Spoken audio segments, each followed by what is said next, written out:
समय के साथ साथ राजा कृष्णदेव राय की माता बहुत वृद्ध हो गई थी। एक बार वह बहुत बीमार पड़ गई।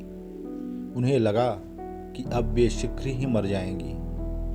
उन्हें आम से बहुत प्रेम था, इसलिए जीवन के अंतिम दिनों में वे आम दान करना चाहती थी। सो उन्होंने राजा से ब्राह्मणों को आमों को दान करने की इच्छा प्रकट की। वह समझती थी कि इस प्रकार दान करने से उन्हें स्वर्ग की प्राप्ति होगी। सो कुछ दिनों बाद राजा की माता अपनी अंतिम इच्छा की पूर्ति किए बिना ही मृत्यु को प्राप्त हो गई। उनकी मृत्यु के बाद राजा ने सभी विद्वान ब्राह्मणों को बुलाया और अपनी माँ की अंतिम अपूर्ण इच्छा के बारे में बताया। कुछ देर तक चुप रहने के पश्चात ब्राह्मण बोले, यह तो बहुत ही बुरा हुआ महाराज। अंतिम इच्छा के पूरा न होने की दशा में तो उन्हें मुक्ति ही नहीं मिल सकती। वे प्रेत योनि में भटकती रहेंगी। महाराज, आपको उनकी आत्मा की शांति का उपाय करना चाहिए। तब महाराज ने उनसे अपनी माता की अंतिम इच्छा की पूर्ति का उपाय पूछा। ब्राह्मण बोले, उनकी आत्मा की शांति के लिए आपको उनकी पुण्यतिथि पर सोने के आमों का दान करना पड़ेगा। अतः राजा ने माँ की पुण्यतिथि पर कुछ ब्राह्मणों को भोजन के लिए बुलाया और प्रत्येक को सोने से बने आम दान दिए।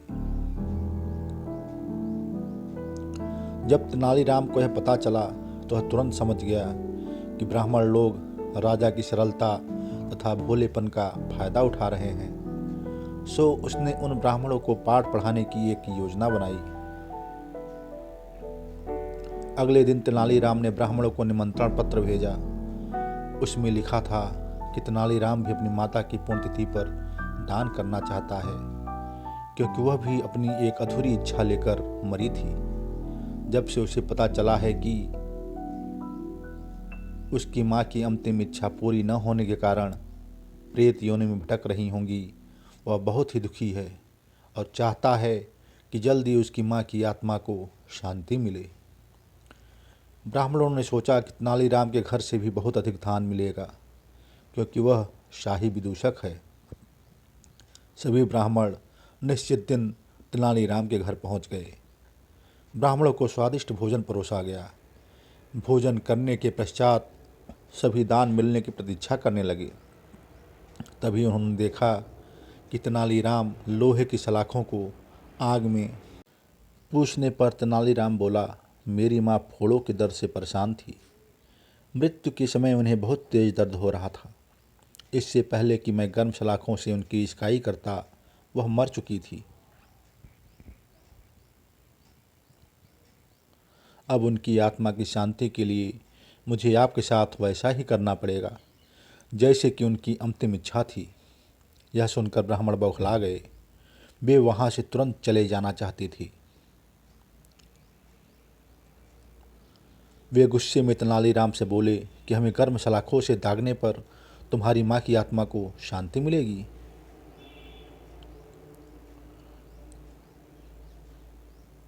नहीं महाशय, मैं झूठ नहीं बोल रहा। यदि सोने के आम दान में देने से महाराज की माँ की आत्मा को स्वर्ग में शांति मिल सकती है, तो मैं अपनी माँ की अंतिम इच्छा क्यों नहीं पूरी कर सकता। यह सुनते ही सभी ब्राह्मण समझ गए कि तेनालीराम क्या कहना चाहता है। वह बोले, तेनालीराम, हमें क्षमा करो। हम वे सोने के आम तुम्हें दे देते हैं, बस तुम हमें जाने दो। तेनालीराम ने सोने के आम लेकर ब्राह्मणों को जाने दिया, परंतु एक लालची ब्राह्मण ने सारी बात राजा को जाकर बता दी।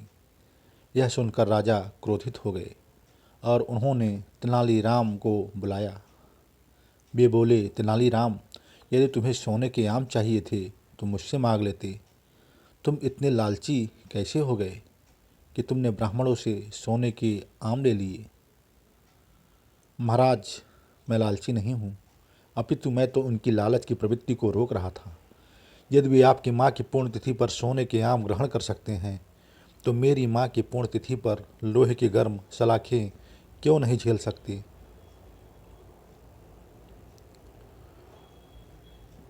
राजा तेनालीराम की बातों का अर्थ समझ गए।